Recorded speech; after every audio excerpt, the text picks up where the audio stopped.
Well, hello. It is a rainy day. It is January 24th, 2017. Hmm. Just a quick word. Just, last night at El Cajon, I had a new batch of white belts come in.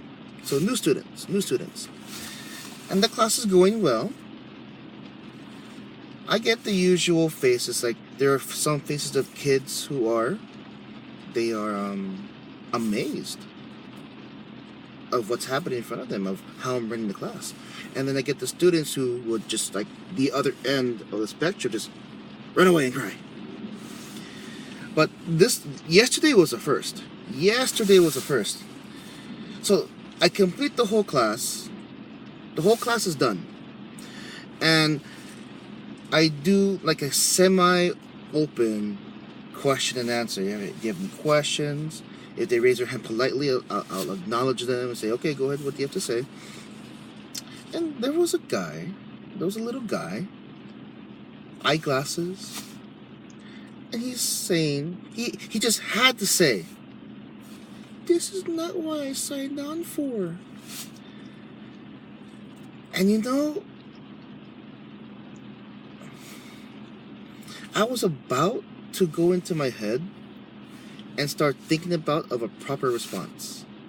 This is all within 5 minutes. So the last 5 minutes of class was when I was doing this, whatever you want to, raise your hand if you have to talk to something. I talk to the parents, introduce myself fully. I recap, I summarize what happened in the class.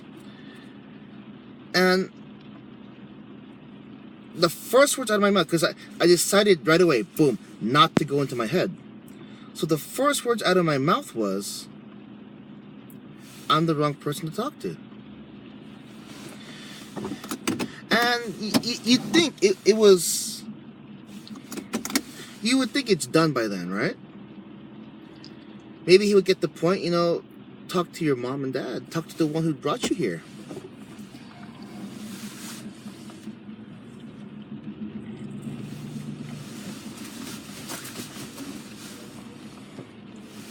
I found a closest parking spot. And it'd be like, talk to the one who brought you here. Don't talk to me. Why do you have to tell me this? Am I going to magically make it to what you wanted it to be? Mind you, what we did was, since it's the first day, I had to teach what chariot and kunye meant. I had to teach that. I was teaching horse dance to get some action done right away. And I don't know what he thought. Was going to happen in the class. Mind you, I understand it. He didn't know. But the part that stood out the most was him going, this is not what I signed on for. Okay, so that's the first time he talked. So within 5 more minutes, I talked to other kids. I make some jokes. I'm entertaining. And then he raises his hand again. I'm going, oh, I gotta hear this. He goes, oh, I forget the exact words, but he wanted to tell me that he's never going to come back again. I'm saying, okay, talk to your mom and dad. And I moved on. So let's put some of my psychology degree in here. I think first of all, with the first comment, he wanted me to magically make it into whatever he wanted, or he wanted me to comfort him and be like, so what were you expecting? Oh, we can do that next time. No, I'm not gonna do that. And then the second time he talked, well, bottom line, I think he was expecting me to cater to him, expecting me. Maybe in his age, I think he's 6 or 7. I think at his age, he has a certain feeling of entitlement. You know what I mean? And maybe that entitlement comes from mom and dad. I'm not going to assume. These are just random thoughts out of my brain. So maybe perhaps he felt a certain set of entitlement that, maybe that's what happens to him. He has teachers at school that are like, oh, okay, it's alright, you know what I mean? And that's like, no, that's not my program. And I want to wonder, and I do wonder, what he has been told, or just what does he think the class was supposed to be? Are we going to be doing Kamehameha right away or Hadouken right away?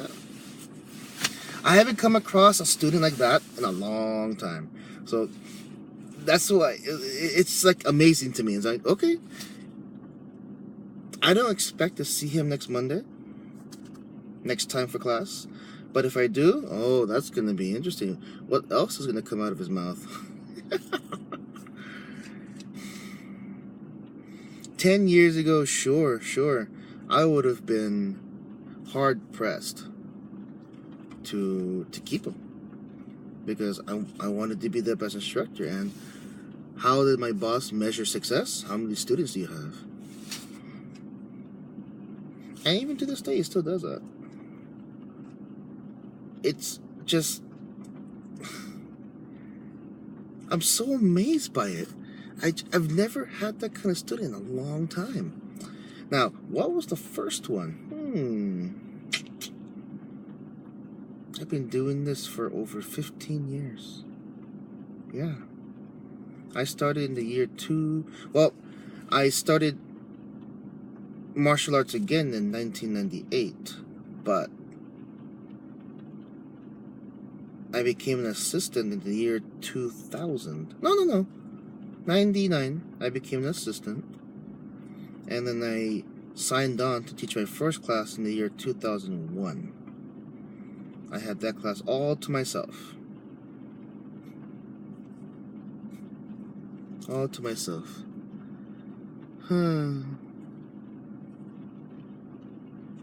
So what was the first one? That's why I'm having trouble remembering. It's been quite a while. Well, I think in another vlog I'll be able to remember what that was. I'm flabbergasted what the kid was saying. It's just, wow, really? See, because I can't treat him as an adult and be like, oh, you got some balls. No, I can only just be like, okay, well, talk to your mom and dad. I'm not the one to talk to. He really wanted me to do something, or he really wanted to voice his opinion out there. I'm going, oh, before I go, I try my best to treat everyone normally and to see everyone as normal people. Right now, we are too quick to put someone into a mental illness. A quick example is when someone says, I'm being OCD. You know,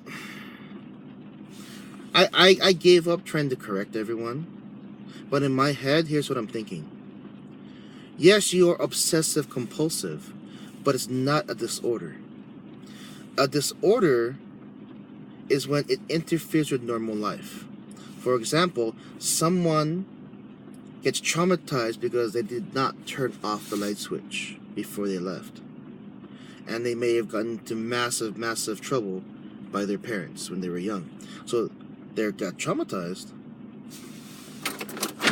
So they were traumatized. And so what the OCD becomes is, before they leave, they might even have a checklist too. They have to tap the light switch off 10 times. Off. It's off, right? It only takes one, right? To turn the light switch off, but they keep doing it. And 10 times, 5 times a day, that gets in the way of normal life. Imagine what else? You have to pull the handle on the door to make sure it's locked 20 times. You know what I mean? And that's a disorder. A disorder is when it interferes with normal life or normal function. That's disorder. So you can say you're OC, obsessive compulsive, but don't say disorder. Don't say disorder. Okay. I'm gonna get some paperwork done, and I'll talk to you guys next time.